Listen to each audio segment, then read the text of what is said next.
What's up, guys? Oh no, it's the trucking guy coming at you again. Not that guy. Yep, that guy. So please turn on notifications, like, subscribe if you love my content. Please leave a comment below. Ask me any question that you need to, or just say, hey, thumbs up, man, it's cool. The video I'm going to do today is about freight versus cars. Which one's better? Which one would you do? I have car haulers ask me questions. Hey, what do you think about car haulers? What do you think about this type of car hauler? Or freight guys saying, they're getting into it. They haven't bought their trailer yet. And they're saying, should I go freight? Should I go cars? Whatever. My opinion is I've done both. And there's a lot of liability in it. You got to really cover your bases. You have to take a lot of pictures. You have to do inspection reports. Many things. And if you're solely going to do cars pay funny, man. Cars have funny deliveries, a lot of neighborhoods that are tight. You're doing, home deliveries, especially if you're doing stuff off central load board, man, or, it's just kind of a chaotic thing. You might pick up an in-op that doesn't run, it's inoperable, or something that needs towed, or something that does run, they didn't have the keys, something that does run, but the transmission doesn't work, so it doesn't move. You got to push it, you got to move it, you got to move 5 cars out of the way to go get to it at the auction, or maybe it's a Copart thing and it's completely salvaged and they don't have a way to get it off the trailer. When you get there, they loaded it with a forklift the other way. They don't have a way to unload it. So there's just many different things, right? As well as you get paid money through Venmo, Cash App, cash, checks. There's tons of different ways that it's just confusing to a lot of newbies, and car hauling is tough. Getting good rates for cars is tough. Now, if you're going direct through some of the manufacturers, we've had deals with Mercedes-Benz. We've done deals with, even like Amazon and Sprinter vans. We've done deals with Subaru, Honda, Ford, the Chevy plant up north. If you have the equipment, most of the time semis, not necessarily, your Hotshot, smaller setups. But if you're doing direct, or you got a 9-car hauler or whatever, and you can make some money with those things, and you're comfortable with car hauling, you've done it before, you have experience doing it with a legitimate company, you're not just jumping into it with no procedures in place and no idea about how to do it, then I would say stay out of the whole full car side of it. I'm not saying don't haul cars, because even here at Moneypenny Trucking, we do both. We do freight and vehicles, right?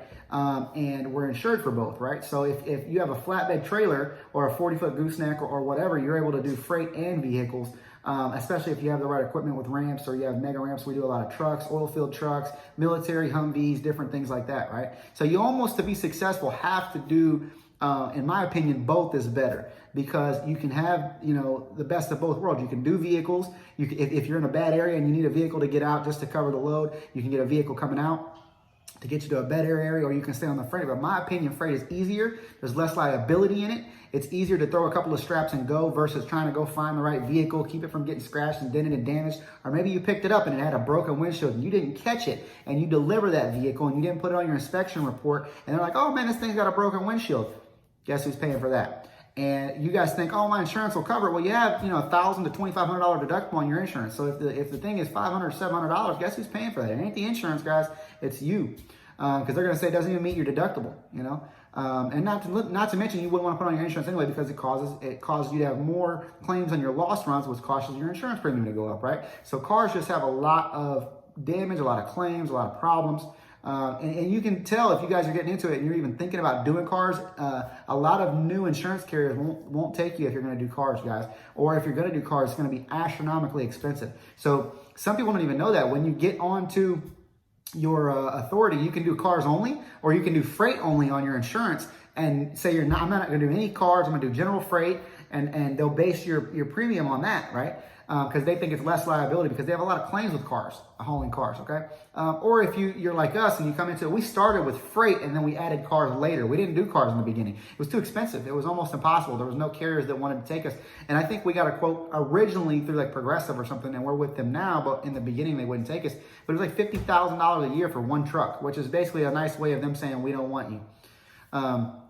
So cars versus freight, guys. I would say if you're starting out, do freight only, get to a good place. If you've been doing it for a while, be able to do both, because that's how you get over $2, $3 a mile. If you get a good load, say a partial on a Hotshot, especially, at 25 feet or 20 feet or whatever, paying $1.80, $2 a mile, the way you pick up another dollar is there's always a car, guys. There's always a car almost anywhere, right, in the country that you can pick up for $1 a mile or 80 cents a mile. Well, now you bumped up your rate to, $2.50, $3 a mile. And that's the key to really being successful, getting those rates up, getting your truck moving a little bit more. And maybe you can pick up a car to go pick up a better load. That way you're not deadheading, 350, 400 miles to go pick up the next load. You can at least get a couple cars that'll pay $500, $600, $700 to get over there to cover fuel, make a small profit to cover your time and messing with it, and get to a better area.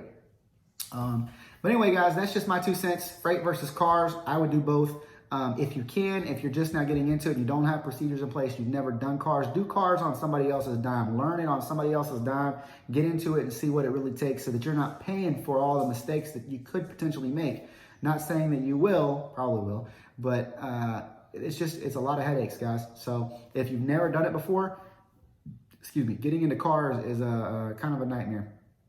But if you know how to do it properly, do it right, and protect yourself with pictures, inspection sheets, so on and so forth, videos of around the car, clearly on pickup and delivery, on the BOL, getting them signed off, no damage, as well as, you have several different, you have Cash App, Venmo, Zelle, cash, credit card acceptance, then yeah, do some vehicles. Otherwise, if you're in your own authority and you're going to do vehicles, you better have a way to get paid, because there's so many different ways to get paid on Central. They send, wires, they do, a money order or a cashier's checks, many different things. So you just have to know all of those things and those processes. And I'm sure there's tons of videos on car hauling alone. I might do one later. This was just a kind of, freight versus cars type of thing. I wanted to make it a quick video so you guys will watch it all the way through. But if you guys have any questions further about car hauling versus freight, I'll be glad to answer it, guys. But this is the Trucking Guy signing off. Please turn on notifications, subscribe, like, follow my content, leave a comment, say, hey, thumbs up, cool. Or if you have any questions, please ask me. I'll be glad to reach out and answer them for you. So anyway, Trucking Guy signing off.